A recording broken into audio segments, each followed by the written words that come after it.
Moi aussi, on casse ici. Je suis prophète visionnaire de Zion Ministries International.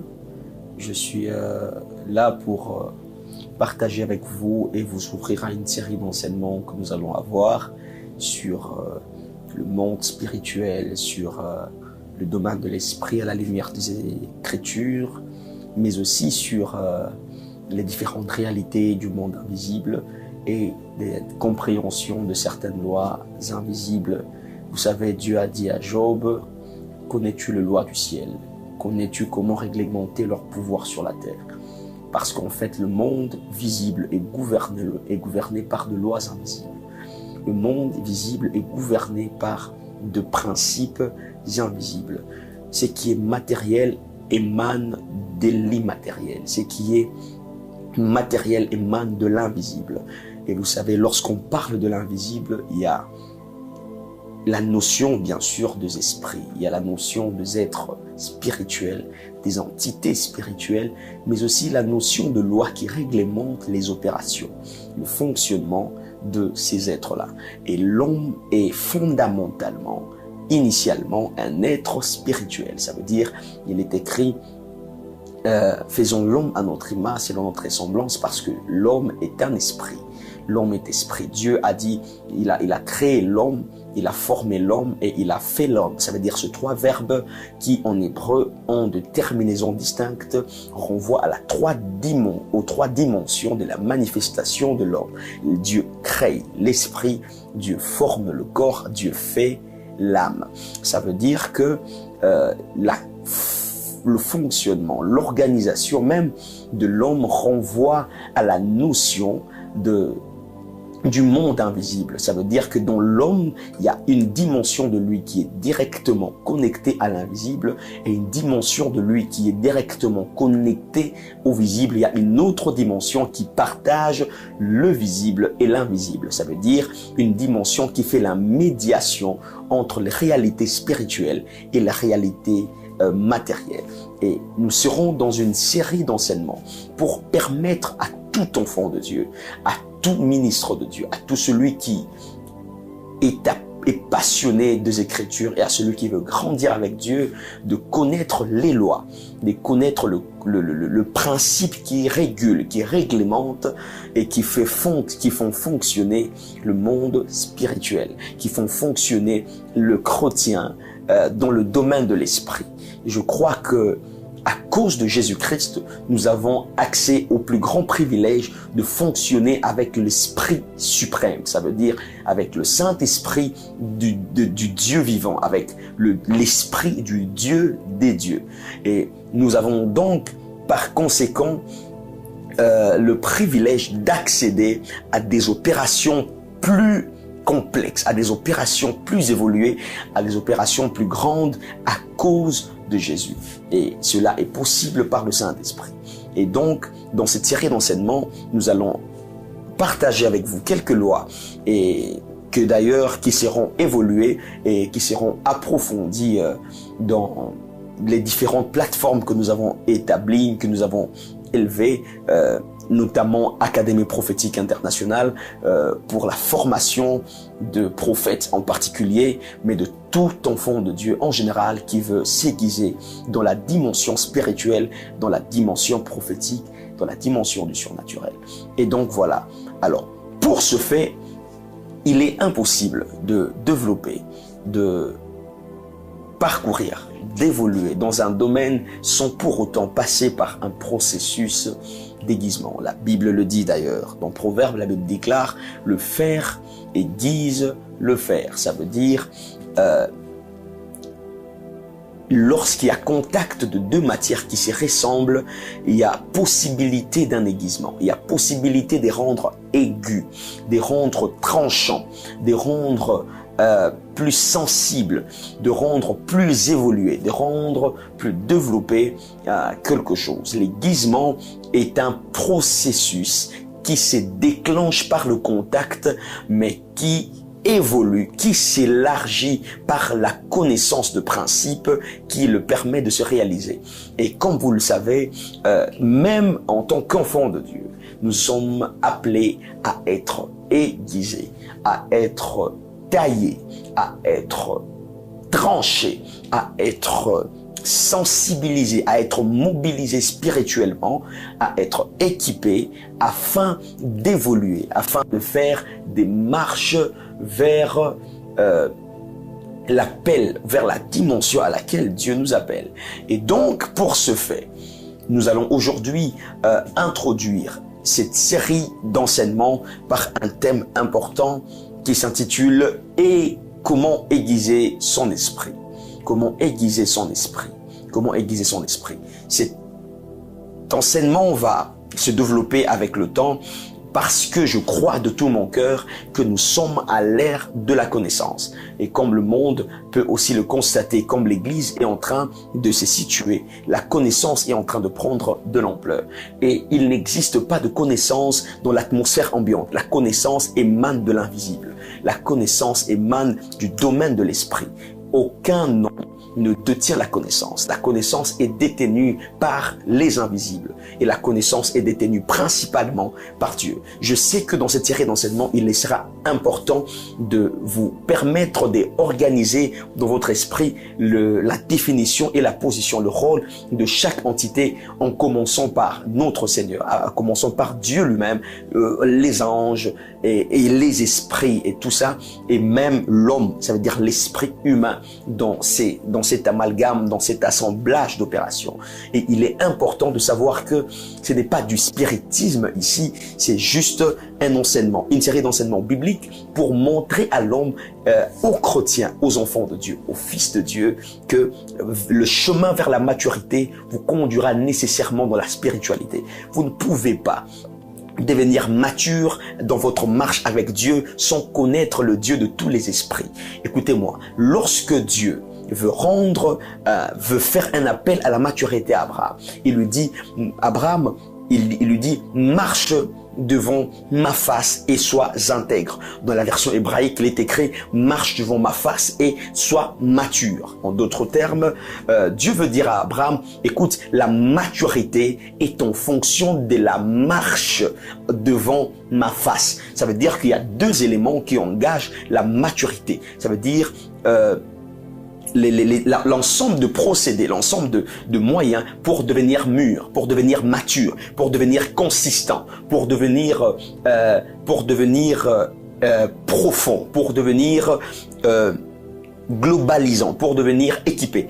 Alors, Dieu lui dit, marche devant ma face et sois intègre. En d'autres termes, avant qu'Abraham ne soit mature, avant qu'Abraham ne devienne ait l'être de son appel, de l'appel de Dieu à la maturité, il fallait qu'Abraham marche devant la face de Dieu. En d'autres termes, il n'y a pas de maturité sans marche.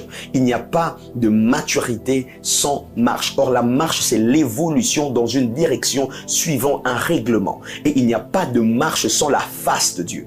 La face de Dieu, c'est le modèle d'exposition auquel nous sommes censés ressembler. En d'autres termes, pour que Abraham devienne mature, il fallait qu'Abraham connaisse une direction, mais connaisse l'aboutissement de cette direction qui est la face de Dieu. En d'autres termes, Dieu est en train de dire à Abraham, la seule façon pour toi de devenir mature, c'est de faire le pas jusqu'à arriver à rejoindre ma face. Il n'y a que sur la face de Dieu que la maturité est accomplie en Dieu. Il n'y a que sur la face de Dieu que la maturité est rendue parfaite. Et donc, l'appel à la maturité imposera nécessairement l'appel à la spiritualité, l'appel à la connaissance de loi, de marche pour atteindre la plus haute dimension de l'invisible, la plus haute dimension de la spiritualité. Et donc, il ne faut pas que les enfants de Dieu pensent que cette affaire de spiritualité est une affaire d'occultisme, est une affaire de magie. Non, la spiritualité est un terme générique qui ne fait que englober tout ce qui concerne le monde spirituel, le monde invisible, que ça soit dans le règne de Dieu ou dans le règne des esprits ou même dans le règne de ténèbres. Et donc tous ces enseignements seront fournis afin de permettre à chacun d'être situé dans le temps, d'être situé dans les Écritures, de quel est l'impact et quelles sont les opérations, quelles sont les lois de Dieu, les lois chrétiennes, les lois spirituelles et les lois divines qui sont attachées au fonctionnement et à l'ascension, à l'évolution, au développement, encore à la croissance de l'esprit. Et donc aujourd'hui, j'aimerais parler de le faire aiguise. Qu'est-ce que je dis? J'aimerais parler de comment aiguiser son esprit. Et je parlais tantôt de ce passage de Proverbe qui dit le fer aiguise le fer. L'homme, la Bible dit le fer aiguise le fer, la colère de l'homme est excitée par l'homme. Et vous allez vous rendre compte que dans un livre, il est écrit le fer, on ne parle pas du fer, qu'est-ce que je dis? Il est écrit, je vais d'ailleurs le lire pour faciliter la compréhension. Il est écrit, aiguisez-vous les flèches, saisissez le bouclier, l'Éternel a excité l'esprit de roi de Médie, parce qu'il veut détruire Babylone, car la vengeance de l'Éternel, la vengeance de son temple. Écoutez-moi très bien. À chaque fois quand Proverbe parle de aiguiser, le mot ou le verbe, l'action qui est suivie après par le sage, c'est exciter. Et lorsque Jérémie parle de aiguiser, l'action qui est suivie après après ça, c'est exciter. On a comme l'impression que à chaque fois qu'il y a un aiguisement, il y a une excitation, soit à l'intérieur de quelqu'un, soit à partir de celui qui est aiguisé, soit à partir de l'environnement de celui qui est aiguisé. Et la Bible dit, le fer aiguise le fer. Comme le fer aiguise le fer, l'homme est excité, la colère de l'homme est excitée par l'homme. Et ici, la Bible dit dans Jérémie que aiguisez le flèche, saisissez le bouclier, l'Éternel a excité l'esprit du roi. À chaque fois qu'il y a un aiguisement, il y a une excitation. À chaque fois qu'il y a un aiguisement, il y a une manifestation extérieure d'un travail intense qui émane de l'intérieur. À chaque fois qu'il y a aiguisement, il y a une révélation causée par une pression intérieure. Ça veut dire il y a un ressortissement, comment on le dit en français d'ailleurs, le fait qu'il y a une exposition, ok, il y a une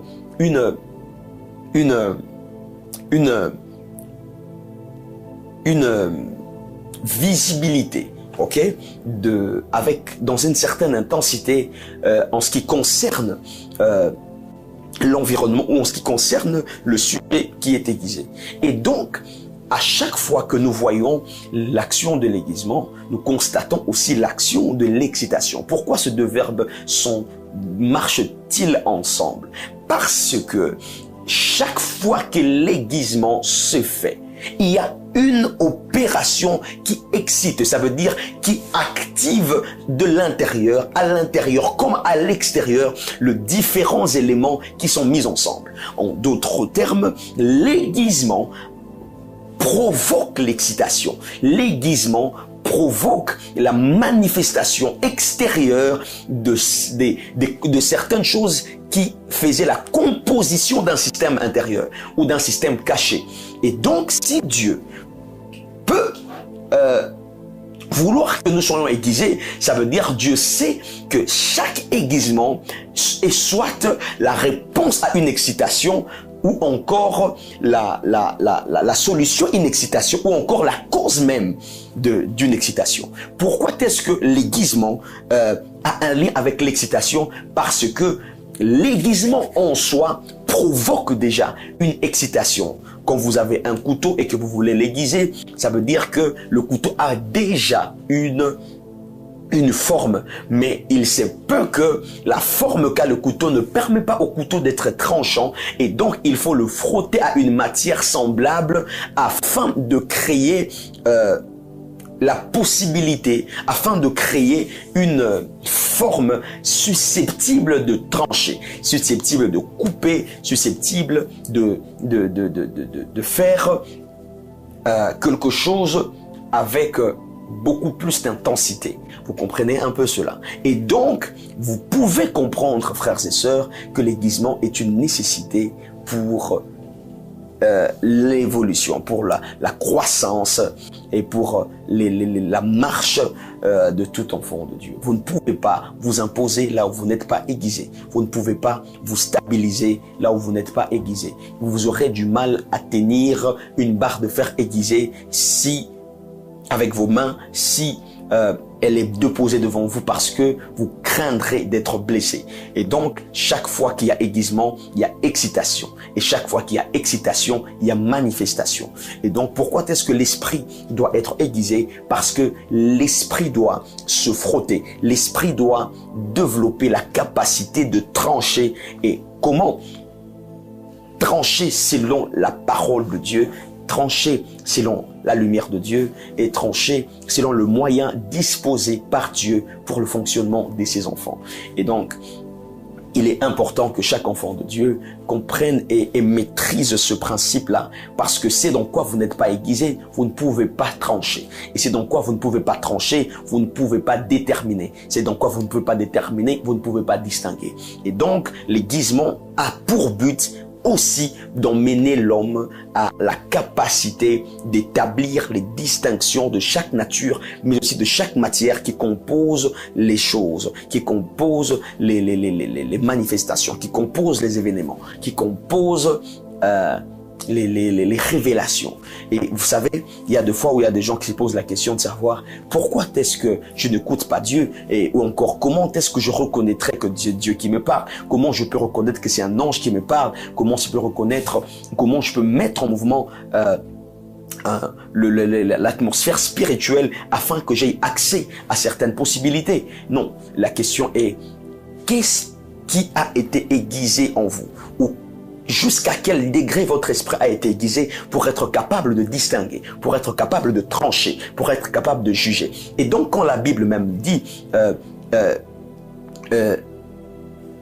homme spirituel juge de tout et n'est jugé par personne, vous comprenez directement ce que Paul veut dire. Paul veut dire quand un homme devient spirituel, ça veut dire quand l'esprit d'un homme devient opérationnel, quand l'esprit d'un homme devient vivifié, quand l'homme opère intégralement comme un esprit à part entière, il peut juger tout parce qu'il est aiguisé, parce qu'il a la possibilité de juger, de trancher, et il n'est jugé par personne. Ça, c'est l'avantage d'être un homme spirituel dans le modèle de Christ. Ça veut dire tout homme spirituel peut juger, tout homme spirituel en Christ ne peut pas être jugé. Ça veut dire on ne peut pas lui sanctionner par d'autres esprits parce qu'il opère dans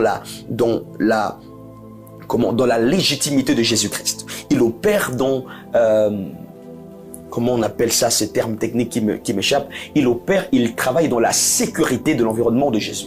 Et donc, nous avons le devoir, nous avons la responsabilité de nous aiguiser, de nous exposer à l'action de l'Esprit, à l'action de la parole de Dieu, à l'action de la présence de Dieu, à l'action des différents moyens que Dieu a établis pour grandir, pour s'aiguiser, pour croître avec le Seigneur. Et donc, la connaissance de ces lois sont importantes. Pourquoi il est important de s'aiguiser encore?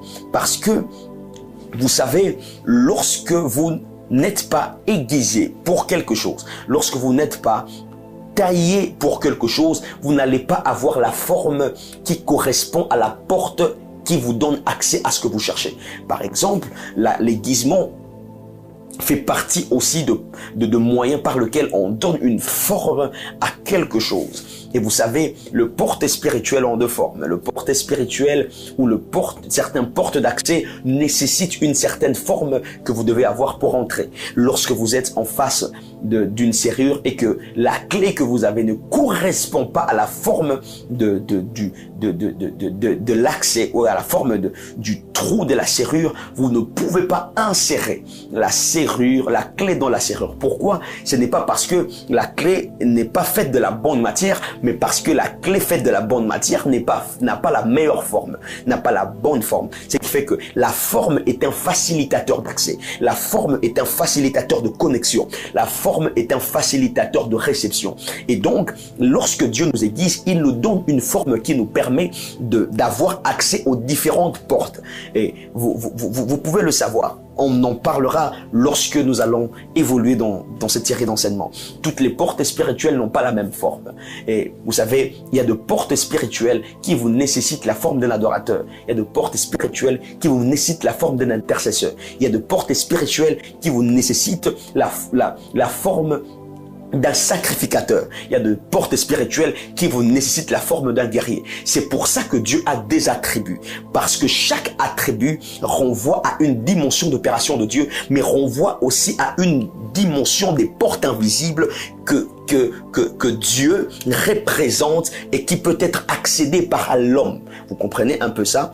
Et quand Dieu dit par exemple, je suis l'Éternel Dieu des armées. Dans cette dimension, Dieu vient dans une forme militaire. Ça veut dire la porte pour accéder à cette révélation, il vous faudra correspondre, avoir dans l'esprit une définition militaire de choses. Et vous ne pouvez pas découvrir le El Sabaoth avec un esprit civil, parce que ce n'est pas la forme de cet attribut, ce n'est pas la forme de cette révélation de Dieu, ce n'est pas la forme de cette présentation de Dieu. Et donc à chaque fois que Dieu emmène une de ses présentations à l'homme, il y a une forme qui correspond à l'accès à cette présentation. Voilà pourquoi lorsque